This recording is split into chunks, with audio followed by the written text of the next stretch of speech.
So, cold-blooded Hamas killers is a warfare issue. It is not a lawfare issue. After six hostages, including one American, killed in cold blood by Hamas. Joining me now, Aaron Cohen, IDF Special Operations veteran, and Kash, Patel, former Deputy Director of National Intelligence and Justice Department National Security Prosecutor. Kash, I'll begin with you because you're a lawyer. The Justice Department, Merrick Garland, has issued a criminal complaint against Hamas, okay? A criminal complaint. Again, that's terrific. We're going to haul Hamas into court? Really? I mean, this is not about lawfare. This is not about criminal complaints. This is not about the international court. To be honest with you, Kash, I want to bring down the hammer. I want to bring down the hammer on Hamas as soon as possible, or it should have been done, I don't know, 10 months ago, whatever. You get where I'm going on this? This is unfortunately, this is about warfare, not about lawfare, Kash Patel. You've been in this boat. What you think?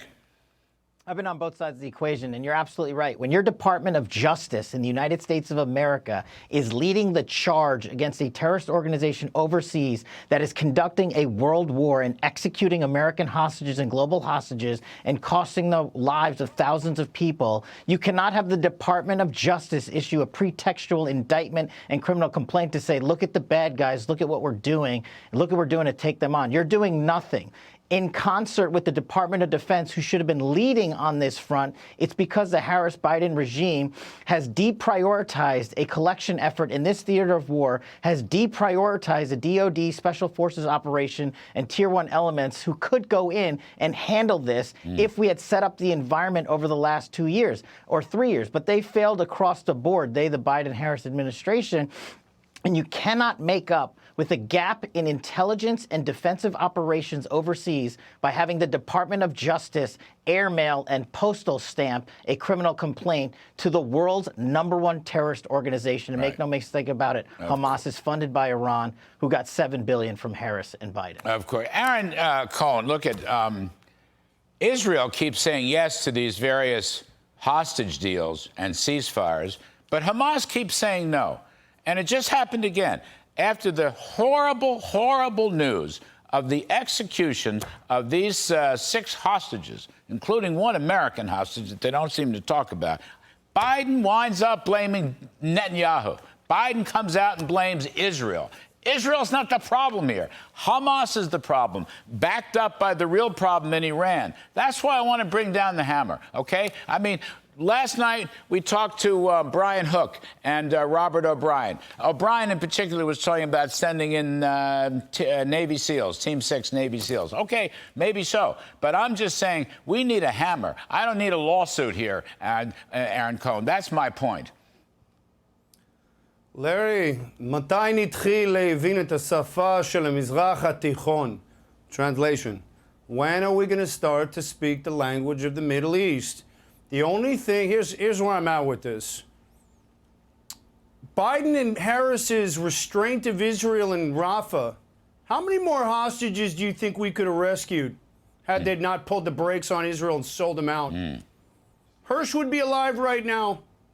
Had Rafah operations continued with that sir lachatz, that forward operating pressure, which generates real-time intelligence for units like the Imam, who just rescued Noah Argami. They have a lot of blood on their hands right now, in my opinion, and the reason why is because they got political. They caved to the anti-Semitic pressure, and that's all it was with this election coming up right now. But the fact is, either lead or get the hell out of Israel's way. Israel has a 90% track record with hostage rescue, Larry. Entebbe in 76, the Sabina raid in 74, where Bibi Netanyahu got shot 3 times in the arm hitting that plane. Israel knows how to handle operations, and I agree with what you said. SEAL Team 6, Delta Force, with our Seyrat Matkal working together, that General Reconnaissance Unit, we've got the intel and we know those areas better than anybody. What do you think Yehi Sinwar is going to do with that indictment? Yeah, He ain't going to do anything with it, man. You know he's going to wipe something with it is what he's going to do. So that's where I'm at with that. The only thing that Hamas understands, you and I both agree on this, is that military pressure. The fact is that the reason why Israel has been successful up to now is because they've continued with that pressure.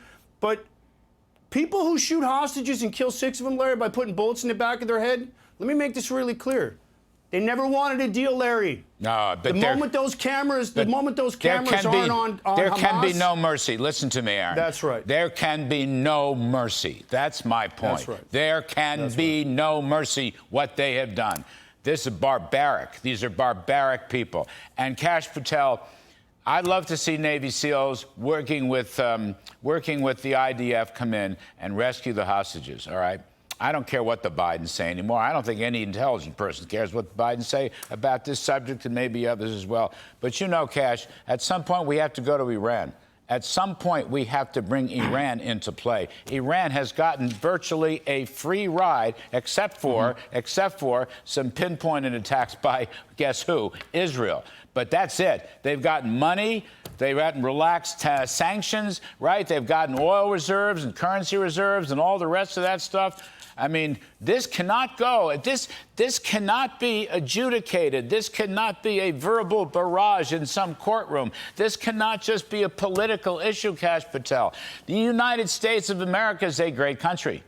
Israel is a great country and our ally. Something has to be done about these cold-blooded murders, just as something should have been done much more about the October 7th cold-blooded murders almost 1 year ago. You're absolutely right, Larry. And here's the thing. Let me just remind the world that under the Trump administration, we rescued 54 hostages and detainees from around the world. That's more than every president before him combined. We did that because President Trump prioritized taking out terrorists like Iran. He did not shy away from them and bend the knee and give them money. Now, the problem we are in now is that Joe Biden and Kamala Harris have created 4 years of terrible national security policies that have allowed Iran to arm themselves, that have allowed Iran to have cyber offensive operations, and have allowed Iran, in my opinion, a nuclear bomb. And that is the one thing we wanted to prevent. And what we need to do to take them off the battlefield is to use our covert and overt menu options in intelligence and offensive operations to take them out. But Larry, that can't be set up overnight, and I don't want to make it up. We're not just going to win this thing the day after the election. This is going to take some time to combat. And I hope the real world wakes up to the fact that when you mail in politicized diplomacy and politicized operations of war for a front page cover ad, this is what happens. The terrorists win, they kill hostages, they threaten our way of life, and they get rich off American taxpayer dollars. Indeed. And we need a swift change. You're both wonderful. I'm sorry we ran out of time. We always run out of time. There is now formally a Trump Transition Committee, and my fervent hope is that Transition Committee is planning immediate action along the lines that both of you have advocated today. This is a transition issue, not to wait until January. Let them plan it and let them get ready for it. And maybe, you know what, heaven forbid, let them leak it out so that Iran knows something's coming that's a little different than the whitewashing they've been getting for the last 4 years. Kash Patel, thank you. Aaron Cohen, thanks very much.